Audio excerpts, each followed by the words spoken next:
बिस्मिल्लाहिर्रहमानिर्रहीम। अस्सलाम वालेकुम डियर स्टूडेंट्स। आज हम जो टॉपिक स्टडी करने जा रहे हैं वो है introduction to operational amplifier.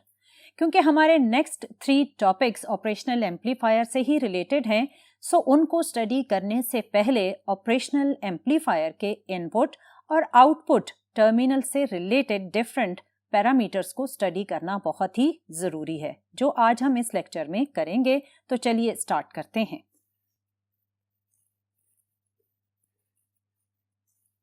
Dear student, जैसा कि आपने सुना कि आज का हमारा टॉपिक है इंट्रोडक्शन टू ऑपरेशनल एम्पलीफायर।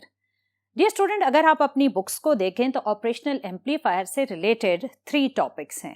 एक है ऑपरेशनल एम्पलीफायर, फिर नेक्स्ट है operational amplifier as inverting amplifier and then operational amplifier as non inverting amplifier. इन तीनों टॉपिक्स में से जो लास्ट 2 टॉपिक्स हैं, इनको समझने के लिए आज का लेक्चर सुनना बहुत ही ज़रूरी है, क्योंकि आज के लेक्चर में हम ऑपरेशनल एम्पलीफायर के डिफरेंट इनपुट और आउटपुट टर्मिनल्स के बिहेवियर को स्टडी करेंगे, जो कि एज बेसिक कॉन्सेप्ट यूज होते हैं इन दोनों टॉपिक्स में। सो आप सोच रहे होंगे कि ऑपरेशनल एम्पलीफायर आखिर क्या चीज़ है। Dear student, operational amplifier basically एक ऐसी डिवाइस है जो स्मॉल इनपुट को एक बिगर आउटपुट में कन्वर्ट करती है। फॉर एग्जाम्पल, आपके पास ये एक इनपुट वैल्यू है, आप चाहते हैं कि इस इनपुट वैल्यू को एक बिगर फैक्टर के साथ मल्टीप्लाई करें और इस रिजल्ट को एज आउटपुट डिस्प्ले करें। तो इस मकसद के लिए आप यूज करेंगे ऑपरेशनल एम्पलीफायर को। या फिर आपके पास ये 3 इनपुट्स हैं, आप चाहते हैं कि इन तीनों इनपुट्स का सम आप एज आउटपुट डिस्प्ले करें, तो ये भी पॉसिबल है by using operational amplifier. Dear student, आज के इस लेक्चर में हम आइडियल ऑपरेशनल एम्पलीफायर को डिस्कस करेंगे और आइडियल ऑपरेशनल एम्पलीफायर के मोस्टली ये 3 टर्मिनल्स शो किए जाते हैं। वैसे तो ऑपरेशनल एम्पलीफायर में मल्टीपल टर्मिनल्स होते हैं, लेकिन उसको सिंबॉलिकली जब रिप्रेजेंट किया जाता है तो यही 3 टर्मिनल्स इंडिकेट किए जाते हैं। बाकी टर्मिनल्स क्या हैं, किस लिए कनेक्टेड हैं, वो हम नेक्स्ट लेक्चर में डिस्कस करेंगे। इन 3 टर्मिनल्स में से ये 2 टर्मिनल्स हैं इनपुट टर्मिनल्स और ये एक टर्मिनल है आउटपुट टर्मिनल, और इन बिटवीन 2 और टर्मिनल्स भी हैं। ये टर्मिनल्स यूज होते हैं for providing power to the operational amplifier.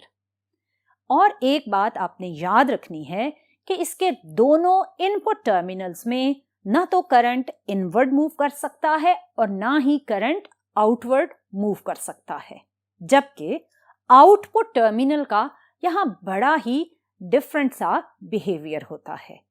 वैसे मोस्टली सारे सर्किट्स में output terminal just output current display करने के लिए यूज होता है, जबकि यहाँ पर आउटपुट टर्मिनल के 2 फंक्शन हैं। एक तो ये आउटपुट देगा और दूसरा इसी आउटपुट का कुछ पोर्शन एज इनपुट वो सप्लाई करता है to the negative terminal of the operational amplifier. It means current can flow into or out of the output terminal, and the current which is supplied to the output terminal is provided by these 2 terminals, जिन्हें आप कह रहे थे the terminals which are used for supplying power to the operational amplifier. Dear student, ये मैं बात repeat कर देती हूँ कि आउटपुट टर्मिनल के 2 फंक्शन हैं। एक तो वो आउटपुट करंट देगा और दूसरा इसी आउटपुट करंट के कुछ पोर्शन को एज इनपुट वो सप्लाई करेगा towards the negative terminal of the operational amplifier. और इस मकसद के लिए जो करंट उसने ली या सर्किट को दी, that current is provided by these 2 power supplies which are providing power to the operational amplifier. Typically जब आप ऑपरेशनल एम्पलीफायर को ड्रॉ करते हैं तो ये दोनों टर्मिनल्स यूज नहीं किए जाते, और अगर हम अपनी बुक्स को फॉलो करें तो हमारी बुक्स में इन दोनों टर्मिनल्स में से एक टर्मिनल को कहा गया है V+CC और दूसरे टर्मिनल को कहा गया है V-CC, और इनकी वैल्यूज हैं +12 volt and -12 volt. Dear student, यहाँ आपने एक इम्पॉर्टेंट बात याद रखनी है, और वो बात ये है कि आपके ऑपरेशनल एम्पलीफायर की आउटपुट इन दो वैल्यूज के ही बीच में लाई करती है। आउटपुट की वैल्यू -12 से +12 के बीच में ही रहेगी, इसलिए इन वैल्यूज को कहा जाता है सैचुरेशन वोल्टेजेस। आपके आउटपुट की वैल्यू इससे एक्सीड नहीं करनी चाहिए। डियर स्टूडेंट, आपने देखा कि आपके ऑपरेशनल एम्पलीफायर में एक है नेगेटिव इनपुट टर्मिनल और एक है positive input terminal. Dear student, operational amplifier इन दोनों इनपुट टर्मिनल के डिफरेंस को रिसीव करता है। लेट्स सपोज प्लस टर्मिनल का इनपुट है V+ और नेगेटिव इनपुट टर्मिनल का इनपुट है V-। तो डिफरेंस क्या हुआ? इसका डिफरेंस हुआ V+ माइनस V-। अब ऑपरेशनल एम्पलीफायर की कोशिश होती है कि वो इस डिफरेंस को एक बिगर फैक्टर के साथ मल्टीप्लाई करे, और इस बिगर फैक्टर को ऑपरेशनल एम्पलीफायर की टर्म्स में कहा जाता है गेन ऑफ एम्पलीफायर, जिसे हम इंडिकेट करते हैं AOL से। सो ऑपरेशनल एम्पलीफायर इस डिफरेंस को AOL से मल्टीप्लाई करके आउटपुट पर डिस्प्ले करेगा। सो इक्वेशन कुछ ये बनी, Vout is equal to AOL multiply the difference which is V+ minus V-। अब इसमें अगर आप गेन ऑफ ऑपरेशनल एम्पलीफायर की इक्वेशन बनाएं तो वो ये बनेगी, और ये इक्वेशन बता रही है कि अगर आपका ये डिफरेंस ऑफ पोटेंशियल अप्रोक्सीमेटली 0 के इक्वल हो जाए तो गेन ऑफ एम्पलीफायर मैक्सिमम होगा।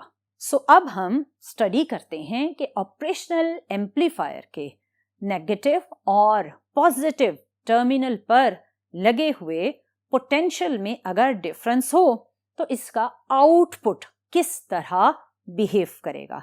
यहाँ आपने पूरे ध्यान से बात सुननी है। सपोज करते हैं कि जो पॉजिटिव टर्मिनल का इनपुट है वो नेगेटिव टर्मिनल के इनपुट से कम है। सो इसका मतलब negative input is greater than positive input. So अब आउटपुट टर्मिनल का बिहेवियर क्या होगा? इस सिचुएशन में आउटपुट मूव करेगी towards the maximum negative voltage value that is -VCC यानी -12 volt.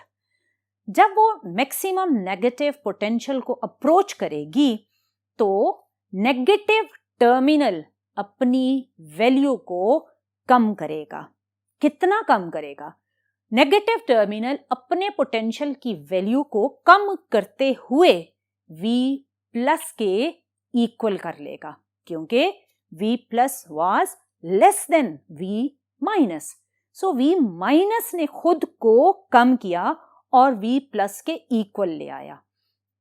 The moment V- becomes equal to V+, Vout will stop decreasing. वो कम होना रुक जाएगी। इस मोमेंट पर जब V- V+ के इक्वल हुआ तो difference which is V+ minus V- ये अप्रोक्सीमेटली 0 के इक्वल होगा और gain of operational amplifier maximum होगा। सो ये तो था कि आपके इनपुट टर्मिनल्स में से अगर V+ V- से कम हो तो आउटपुट किस तरह V- को कम करके V+ के इक्वल करेगी। अब इसके ऑपोजिट सिचुएशन लेते हैं। अब हम सपोज करते हैं कि V+ is greater than V-। अब क्या होगा?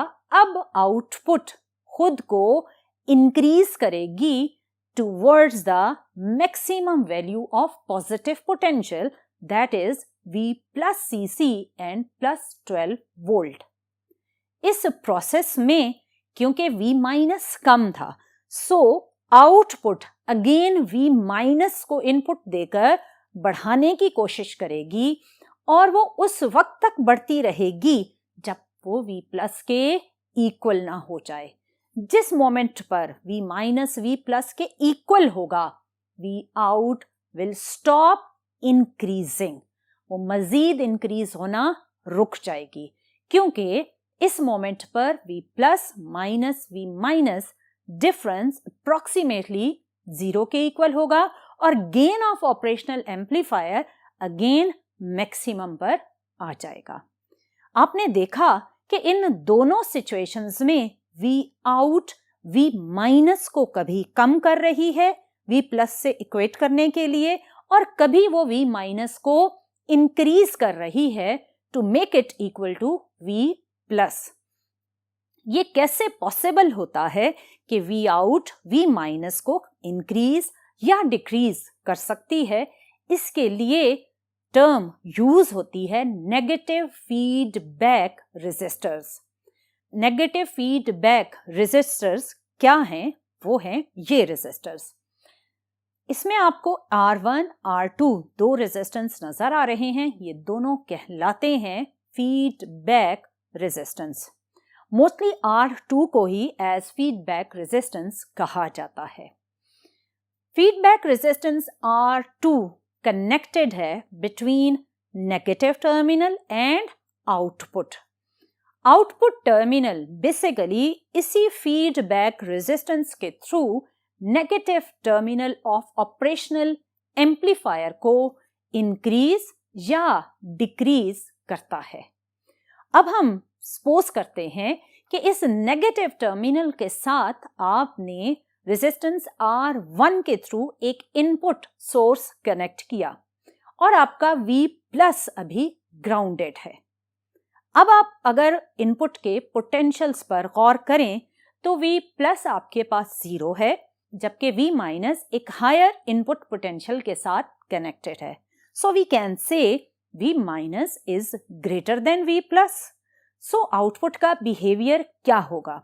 क्या वो V माइनस को V प्लस से ग्रेटर ही रहने देगा या V माइनस को कम करके V प्लस के लेवल तक लेकर आएगा? ऑब्वियसली आउटपुट नेगेटिव पोटेंशियल को डिक्रीज करेगा। So output will move towards the maximum value of potential that is minus VCC और माइनस 12 वोल्ट।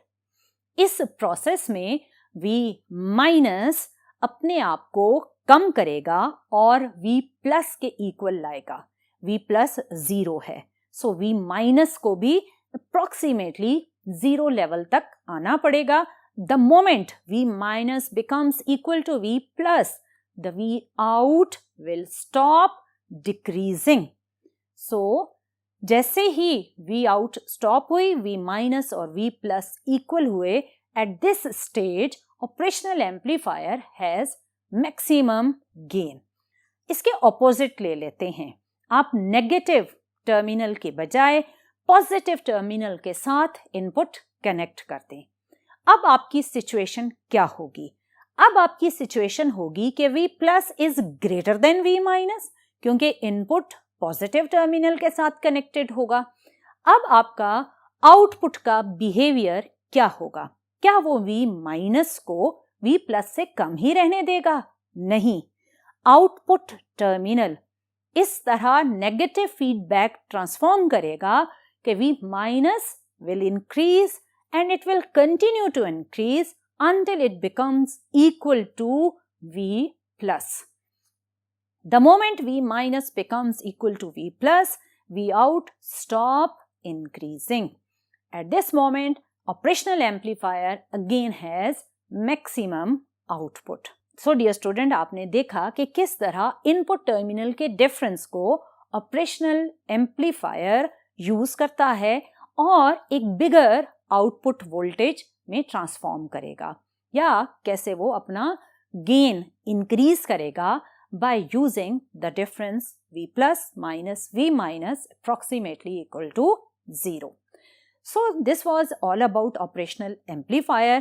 इस लेक्चर में आपने ये देखा कि हमारा ideal operational amplifier basically 3 terminals पर कंसिस्टेड है, 2 input terminals and 1 output terminals. 2 hidden terminals हैं जिन्हें आप प्लस VCC माइनस VCC कहते हैं, and these terminals are used to supply power to the operational amplifier, and these 2 terminals will determine the range of output of the operational amplifier.